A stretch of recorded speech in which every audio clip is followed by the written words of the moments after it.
Have you ever had a business idea, a product idea, or maybe a startup concept that felt absolutely brilliant? So you shared it with your friends, maybe with your coworkers, or even your mom, and they all said the same thing. That sounds like a great idea. You should totally do that. I'd definitely buy something like that. You walked away feeling validated, excited, ready to quit your job and build this thing. But here's the uncomfortable truth. People almost always say nice things about your idea, even when they would never buy it, even when they don't understand it, even when they're just being polite. And that's exactly the problem that leads to thousands of failed startups every single year. This audiobook is inspired by the powerful startup book, The Mom Test, written by Rob Fitzpatrick. If you're thinking about building a startup, launching a product, or testing a business idea, this is a book you should absolutely read. In today's audiobook, you'll discover why most startup ideas fail, why customers often lie, even without meaning to, and how to ask the right questions that reveal the truth. You'll learn that the biggest risk in entrepreneurship isn't building the wrong product. It's building the wrong product while believing you're building the right one. If you enjoy learning about startups, entrepreneurship, and business strategy, like this video, share it with someone who wants to build a startup, and subscribe to the channel for more powerful audiobooks. Let's begin. Chapter 1. Why Most Startup Ideas Fail. Let's start with a sobering statistic. 9 out of 10 startups fail. That's 90%. And the number one reason? Not lack of funding, not bad marketing, not even poor execution. The number one reason startups fail is that they build something nobody actually wants. Think about that for a moment. All that time, all that energy, all that passion, all that money poured into a product that solves a problem that doesn't exist. If you're enjoying this audiobook so far, make sure to like the video. It helps more people discover these ideas. How does this happen? How do smart, passionate people end up building things nobody wants? The answer is simple and devastating. They ask the wrong questions. They listen to the wrong people. They believe the polite lies people told them instead of digging for the truth. Let me tell you a story. A few years ago, a team of brilliant engineers built an app that helped people find parking spots in crowded cities. They worked for 18 months. They raised money from investors. They built something beautiful. They launched the world, and nothing happened. Turns out, people didn't actually want an app to find parking. They wanted cheaper parking. They wanted more parking. They wanted to not have to drive at all. But nobody asked them. The team asked their friends, "Isn't this a great idea?" Their friends said yes. They asked investors, "Wouldn't this be valuable?" Investors said yes. But they never asked the one question that mattered. What do you actually do when you can't find parking? If they had asked that question, they would have discovered the truth, and they would have saved themselves 18 months of wasted effort. If you're finding this valuable, share this audiobook with someone building a startup. This is the tragedy of entrepreneurship. We fall in love with our ideas. We surround ourselves with people who support us. We interpret every nod and smile as validation. And by the time we discover the truth, it's too late. Chapter 2. Why People Lie About Your Idea. Here's something you need to understand about human nature. People don't like to disappoint. When you share your brilliant idea with someone, they're not evaluating it objectively. They're thinking about you. They're thinking about your feelings. They're thinking about the conversation ending so they can get back to their day. If you're enjoying this audiobook, make sure to like the video. It helps more people discover these ideas. So they say nice things. That's amazing. You're so smart. I definitely buy that. And because you desperately want to believe, you take these comments as validation. But here's the problem. Polite feedback is worthless. It tells you nothing about whether your idea will actually work. Let me break down the different kinds of lies people tell. The polite lie. Your mom says, "That's wonderful, honey." She means it. She loves you. She wants you to be happy. But your mom is not your customer. Her opinion doesn't predict market success. The social lie. Your friend says, "I'd totally use that." They're being supportive. They want to be a good friend. But when you actually launch, They won't download the app. They won't pay for the product. They'll be busy with their own lives. If you're enjoying this audiobook, make sure to like the video. It helps more people discover these ideas. The polite deflection. You ask someone, "What do you think of my idea?" They say, "It's interesting." Then they change the subject. That's not interest. That's politeness. They're telling you they're not interested without hurting your feelings. The future promise. Someone says, "I would definitely buy that if you build it." This sounds amazing. It feels like validation, but it's meaningless. People promise future behavior all the time and never follow through. If you're finding this valuable, share this audiobook with someone building a startup. The only thing that matters is what people have actually done in the past. Past behavior predicts future behavior. Future promises predict nothing. Understanding this is the first step toward having conversations that actually teach you something. Chapter 3. The core idea behind the MOM test. So, how do you have conversations that reveal the truth? This is where the concept of the MOM test comes in. If you're enjoying this audiobook, make sure to like the video. It helps more people discover these ideas. The MOM test is simple. If you're asking questions that your mom could answer with a polite lie, you're asking the wrong questions. If your questions could be answered with "That's nice, dear," you're not learning anything. The goal is to ask questions that force people to reveal real behavior, real problems, real priorities. Let me give you an example of the difference. Wrong question. Would you buy an app that helps you find parking? This is a terrible question. It's easy to say yes. It costs nothing to agree. It doesn't reveal anything about actual behavior. Right question. Tell me about the last time you couldn't find parking. What did you do? How long did it take? How did it make you feel? This question asks about past behavior. It can't be answered with a polite lie. It forces the person to share a real experience. If you're enjoying this audiobook, make sure to like the video. It helps more people discover these ideas. The MOM test has 3 core rules. Rule 1. Talk about their life, not your idea. Your idea is irrelevant to the conversation. What matters is their problems, their behaviors, their frustrations. When you talk about their life, they can't lie to make you feel good. They have to tell you the truth about their experience. Rule 2. Ask about specifics, not generalities. Would you use this as a generality? When was the last time you dealt with this problem? Is a specific. Specifics reveal truth. Generalities reveal nothing. If you're finding this valuable, share this audiobook with someone building a startup. Rule 3. Talk less, listen more. The more you talk, the less you learn. Your job in a customer conversation is to ask questions and listen, not to pitch, not to explain, not to convince. When you stop talking, people start revealing. These 3 rules are foundation of every useful customer conversation. Master them, and you'll stop wasting time on ideas that won't work. Chapter 4. The problem with asking opinions. Let's dig deeper into why asking for opinions is so dangerous. If you're enjoying this audiobook, make sure to like the video. It helps more people discover these ideas. Most entrepreneurs ask questions like, "Do you think this is a good idea? Would you use this? How much would you pay for something like this?" These questions seem reasonable. They seem like the obvious way to validate an idea, but they're completely useless. Here's why. First, people want to be nice. When you ask for an opinion, you're putting someone on the spot. They feel pressure to say something positive. Even if they have doubts, they'll often suppress them to avoid hurting your feelings. Second, people don't know what they'll do in the future. Human beings are terrible at predicting their own future behavior. We think we'll act one way, but when the moment comes, we act differently. If you're enjoying this audiobook, make sure to like the video. It helps more people discover these ideas. Asking, "Would you buy this?" is asking someone predict the future, and their prediction is almost worthless. Third, ideas without context are meaningless.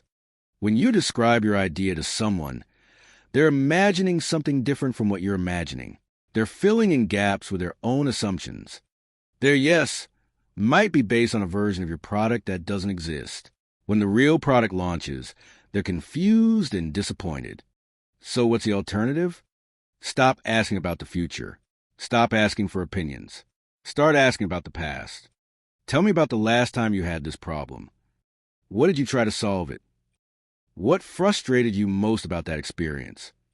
These questions reveal truth. They can't be answered with a polite lie. They force people to share real experiences. If you're finding this valuable, share this audiobook with someone building a startup. This is the difference between building something people say they want and building something people actually need. Chapter 5, How to Ask Better Questions. Now let's get practical. Let's look at specific questions at work and why they work. If you're enjoying this audiobook, make sure to like the video. It helps more people discover these ideas. Good question type 1, the timeline question. Walk me through a typical day when this problem comes up. This question forces people to tell a story. Stories reveal details. Details reveal truth. You'll learn about their workflow, their frustrations, their workarounds. You'll discover things they never would have thought to tell you if you just asked for an opinion. Good question type 2, the workaround question. How are you solving this problem right now? If the problem is real, they're already doing something about it. Maybe it's a spreadsheet. Maybe it's a sticky note. Maybe it's asking a coworker for help. If you're enjoying this audiobook, make sure to like the video. It helps more people discover these ideas. The existence of a workaround is proof that the problem is real, and the workaround itself tells you what they actually need. Good question type 3, the emotion question. How did that make you feel? Problems that don't cause emotion aren't problems worth solving. If people aren't frustrated, annoyed, or stressed by something, they won't pay to fix it. Asking about emotion reveals how much the problem actually matters. If you're finding this valuable, share this audiobook with someone building a startup. Good question type 4, the priority question. What's more important to you than this? This question reveals where your problem ranks in their list of priorities. Maybe they care about your problem, but they care about 10 other things more. If that's the case, they won't buy your solution. They're too busy with higher priorities. Good question type 5, the money question. Have you ever paid to solve this problem before? Past payment is the strongest possible validation. If they've already paid for a solution, they'll pay for yours. If they've never paid, you need to understand why. These questions aren't complicated, but they're powerful because they focus on reality instead of imagination, on past behavior instead of future promises, on their life instead of your idea. Chapter 6, Understanding Real Customer Problems. Now let's talk about what you're actually looking for in these conversations. If you're enjoying this audiobook, make sure to like the video. It helps more people discover these ideas. You're not looking for validation. You're not looking for people to tell you your idea is great. You're looking for evidence of a real problem. So, what does that evidence look like? Evidence 1, emotional charge. When people talk about a real problem, there's emotion in their voice. Frustration, annoyance, excitement about a solution. If someone talks about a problem flatly without emotion, it's not a problem they care about solving. Evidence 2, specific detail. Real problems come with real stories. People remember the details, the time it happened, what they tried, how they felt. If you're enjoying this audiobook, make sure to like the video. It helps more people discover these ideas. Vague answers mean vague problems. Vague problems don't lead to successful products. Evidence 3, prior attempts. If the problem is real, they've tried to solve it. Maybe they built a spreadsheet. Maybe they hired someone. Maybe they bought a tool that didn't work. Prior attempts are proof that the problem matters enough to take action. If you're finding this valuable, share this audiobook with someone building a startup. Evidence 4, willingness to engage. Real interest shows up in behavior, not words. If someone is truly interested, they'll give you more time. They'll introduce you to others. They'll offer to test early versions. If they're just being polite, they'll end the conversation as quickly as possible. Evidence 5, paying around existing solutions. If they're using something now and hate it, that's gold. That's a customer waiting for a better option. Ask about what they hate, what frustrates them, what they wish their current solution did differently. This is where breakthrough ideas come from. Learning to recognize real evidence is a skill. It takes practice. But once you develop it, you'll stop being fooled by polite lies and start discovering real opportunities. Chapter 7. The difference between ideas and evidence. One of the hardest things for entrepreneurs to accept is that their ideas are worthless. If you're enjoying this audiobook, make sure to like the video. It helps more people discover these ideas. Not worthless in the sense of bad, worthless in the sense of unproven.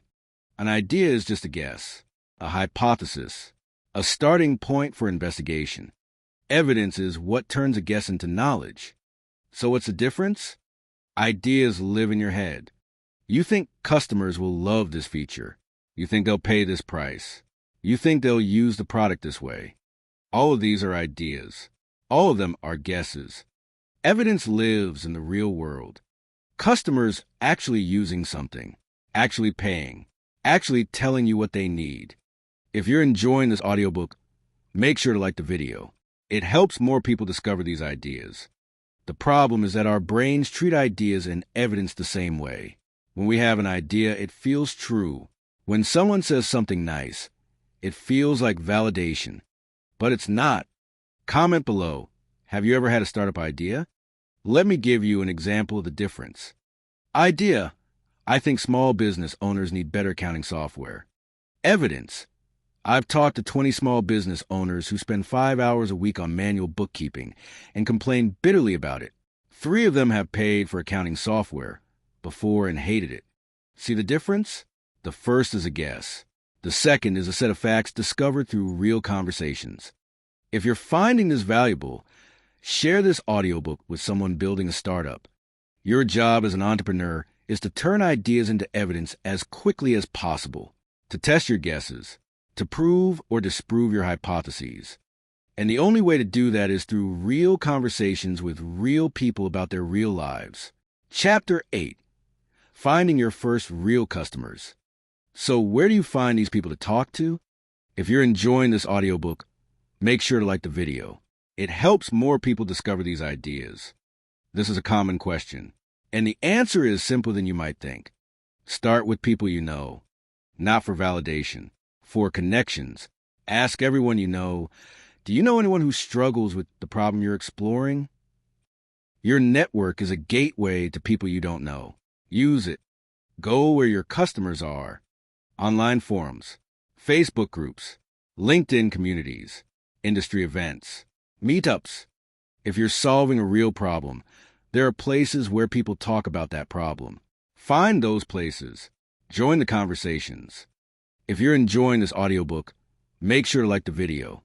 It helps more people discover these ideas. Don't pitch. Just learn. When you find these communities, don't start talking about your solution. Ask questions. Learn about their struggles. Understand their world. People love talking about themselves. They love sharing their expertise. If you approach them with genuine curiosity, they'll open up. Look for early adopters. Early adopters are different from mainstream customers. They're actively looking for solutions. They're willing to try imperfect products. They'll give you detailed feedback. If you're finding this valuable, share this audiobook with someone building a startup. How do you spot an early adopter? They're the ones who are already trying to solve the problem. They've built workarounds. They've tried other solutions. They're frustrated with what exists. These are your first customers. Treat them like gold. Remember, you don't need hundreds of conversations. You need a handful of deep, honest conversations with people who genuinely have the problem you're trying to solve. Chapter 9. Having smart customer conversations. Let's bring everything together with a practical framework for customer conversations. If you're enjoying this audiobook, make sure to like the video. It helps more people discover these ideas. Before the conversation, set clear goals. What do you want to learn? What are your biggest assumptions? What evidence are you looking for? Write down your questions, not to read from, but to keep you focused. During the conversation, start with context. Thanks for taking time to talk. I'm trying to understand problem area. I'd love to hear about your experience. Then ask your questions, but be flexible. Follow interesting threads. Let the conversation go where it needs to go. If you're enjoying this audiobook, make sure to like the video. It helps more people discover these ideas. Listen more than you talk. When you feel the urge to pitch your idea, resist it. When you feel the urge to explain, stop. Your job is to learn, not to convince. Take notes. Record the conversation if they're comfortable with it. You'll miss things in the moment after the conversation. Review your notes immediately. What surprised you? What confirmed your assumptions? What new questions do you have? Look for patterns across multiple conversations. One person's opinion is just an opinion. 5 people saying the same thing is evidence. If you're finding this valuable, share this audiobook with someone building a startup. Red flags to watch for. If people are vague, you're not learning. Push for specifics. Tell me about the last time that happened. If people are overly enthusiastic about your idea, be suspicious. They're probably being polite. If people change the subject or end the conversation quickly, they're not interested. Don't read more into it. Green flags to celebrate. When people tell detailed stories about their struggles, when they show emotion, when they ask you questions about your solution, when they offer to introduce you to others. These are signs you're onto something real. Chapter 10. Building a Startup the Smart Way. We've covered a lot of ground together. Why most startups fail. Why people lie about your idea. The core principles of the MOM test. How to ask better questions. How to recognize real problems. How to find and talk to customers. If you're enjoying this audiobook, make sure to like the video. It helps more people discover these ideas. Now let's talk about what this all means for how you build your startup. Start with the problem, not the solution. Most entrepreneurs start with a solution. They fall in love with their idea before they know if anyone needs it. The smart way is to start with the problem. Understand it deeply. Then let the solution emerge from that understanding. Fall in love with the problem, not your solution. Your first solution will be wrong. That's okay. That's expected. If you're in love with the problem, you'll be willing to change your solution. If you're in love with your solution, you'll ignore evidence that it's wrong. If you're enjoying this audiobook, make sure to like the video. It helps more people discover these ideas. Talk to customers before you build anything. You don't need a product to have conversations. You don't need a prototype to learn. Talk to people first. Understand their problems. Then build something based on what you've learned. Build in small steps. Don't build the full product. Build the smallest thing that can test your riskiest assumption. Show it to customers. Get feedback. Learn. Iterate. If you're finding this valuable, share this audiobook with someone building a startup. Expect to be wrong. Your assumptions will be wrong. Your hypotheses will fail. Your first ideas won't work. That's not failure. That's learning. Every wrong turn teaches you something that brings you closer to right. Keep talking to customers forever. Customer conversations aren't just for the beginning. They're for the entire life of your business. As you grow, your customers change. Their needs evolve. The market shifts. The companies that stay close to their customers are the ones that survive. The biggest risk in building a startup isn't failure. It's building something nobody actually wants. When you learn how to talk to customers the right way, you stop guessing and start discovering the truth. The truth might be hard to hear. It might mean going back to the drawing board.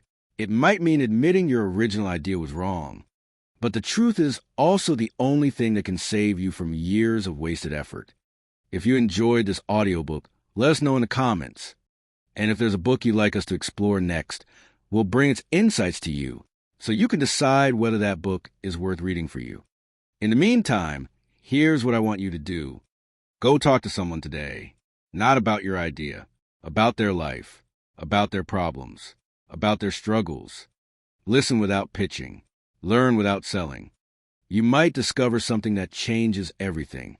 If you found this audiobook valuable, like the video, share it with someone building a startup, and subscribe to the channel for more powerful audiobooks. Thank you for listening. Thank you for investing in your growth. Now, go build something people actually want.